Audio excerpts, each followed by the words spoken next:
हाँ जी दोस्तों, illustration number 14 पे आ चुके हैं। कंसोलिडेशन ऑफ फाइनेंशियल स्टेटमेंट आपका चैप्टर नंबर 10 हम डिस्कस करने जा रहे थे।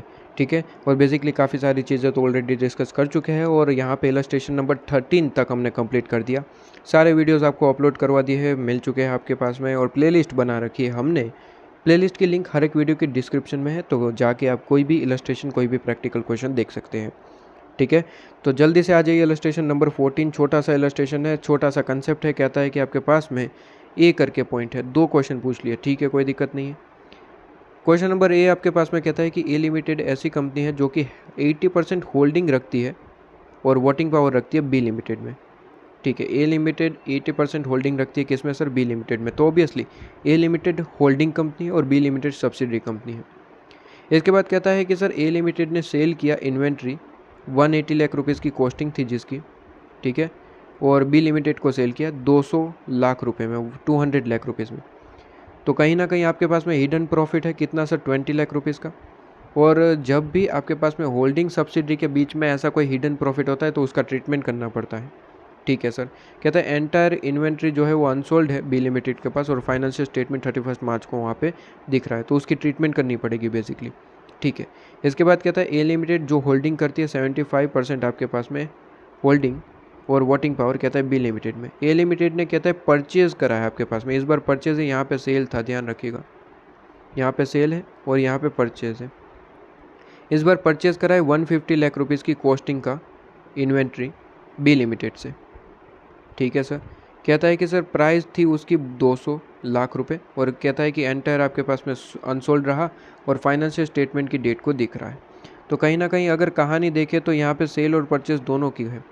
कहता है कि पहले वाले क्वेश्चन में ऐसा कह रहा है कि सर ए लिमिटेड जो कि होल्डिंग कंपनी है, ए लिमिटेड जो कि होल्डिंग कंपनी है, वो यहाँ पे सेल कर रही है बेसिकली। तो एरो इस तरीके से दिखाऊंगा मैं, ठीक है, एरो इस तरीके से दिखाऊंगा कि बी लिमिटेड को यहाँ पे सेल किया गया। तो यहाँ पे प्रॉफिट किसने कमाया सर? ए लिमिटेड ने कमाया बेसिकली। ठीक है, प्रॉफिट किसने इस बार कमाया सर? ए लिमिटेड ने यहाँ पे कमाया है बेसिकली। ठीक है, यहाँ पे सेल किया है बेसिकली और यहाँ पे ए लिमिटेड ने परचेज़ किया है बेसिकली। तो ये थोड़ा सा ऊपर रख देते हैं, ये ए के लिए बात कर रहे हैं।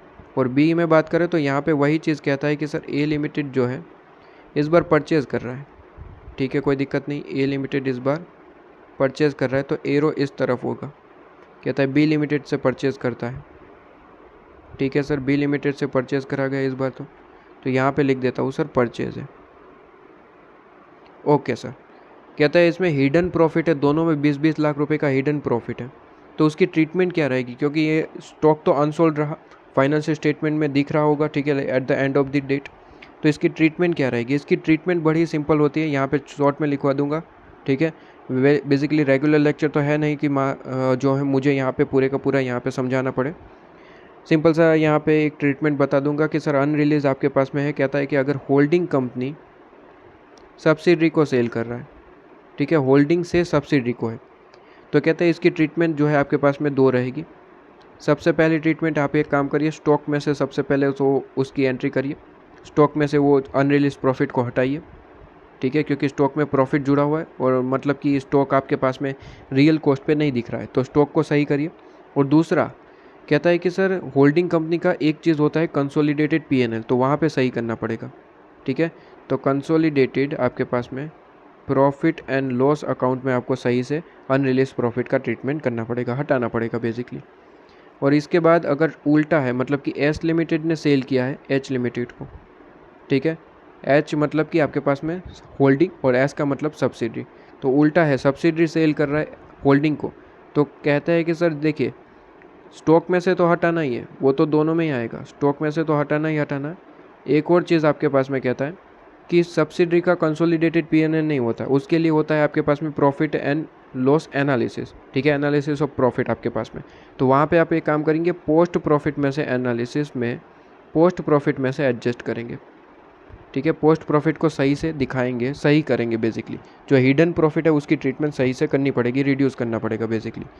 तो यहाँ पे दोनों केस है। अगर मैं कहूँ ए नंबर का केस जो है वो होल्डिंग सेल कर रहा है बी को, तो ये आपके पास में अगर मैं कहूँ तो ये ए नंबर का क्वेश्चन है और ये बी के लिए है। तो बस ट्रीटमेंट हो गई आपके पास में 20-20 लाख रुपए का यहाँ पे आपके पास में ट्रीटमेंट करना है। 20 लाख का यहाँ पे, 20 लाख यहाँ पे, बी में भी 20 लाख का ही डिफरेंस है प्रॉफिट का, तो यहाँ पे 20 लाख। बस आपको इसी चीज़ को लिखना है। सर कहता है कि सर ट्रीटमेंट आपको सजेस्ट कर दीजिए क्या चीज़ें होगी, तो यहाँ पे ऊपर तो सबसे पहले इन्फॉर्मेशन लिखेंगे S21 के हिसाब से थोड़ी बहुत, ठीक है। डाउन स्ट्रीम और अप स्ट्रीम ये तो पता ही है ना। अगर होल्डिंग कंपनी सब्सिडी को बेच रही है तो ये डाउन स्ट्रीम है, और ये सब्सिडी से होल्डिंग है तो इसका मतलब ये अप स्ट्रीम है, ठीक है। ये चीज़ तो आपको वैसे भी पता है, तो यहाँ पे वही चीज़ आपके पास में एक्सप्लेन करी गई, इन लोगों ने करी है। डाउन स्ट्रीम यहाँ पे देख सकते हैं, ठीक है। डाउन स्ट्रीम, अप स्ट्रीम वगैरह चीज़ें, तो वो प्रोविज़न वगैरह लिखना होता है। फिर आपके पास में आंसर लिख देंगे कि सर 20 लाख का प्रॉफिट है, ठीक है। और ये कौन सा है सर, आपके पास में डाउन स्ट्रीम है, तो सीधी सी बात है, सबसे पहले तो फाइनेंशियल स्टेटमेंट में कंसोलिडेटेड में सही करेंगे, और इन्वेंट्री की कॉस्ट को भी सही करना पड़ेगा। स्टॉक को, बेसिकली स्टॉक का है, इन्वेंट्री का है, ठीक है, तो उसको सही से करना पड़ेगा। तो 2 ट्रीटमेंट। और बी में भी वैसा है, लेकिन बी में कंसोलिडेटेड नहीं आता, तो कहाँ पे आएगा सर, आपके पास में प्रॉफिट, बेसिकली पोस्ट प्रॉफिट को सही से दिखाना पड़ेगा, ठीक है। तो वहाँ पे आपको प्रॉफिट को सही करना पड़ेगा, और दूसरी चीज़ स्टॉक को सही करना पड़ेगा, इन्वेंट्री को। क्लियर है आपके पास में, सिंपल सा पॉइंट है। इसके बाद तो ख़त्म हो गया ना। इलस्ट्रेशन नंबर 15 आपके पास में आता है।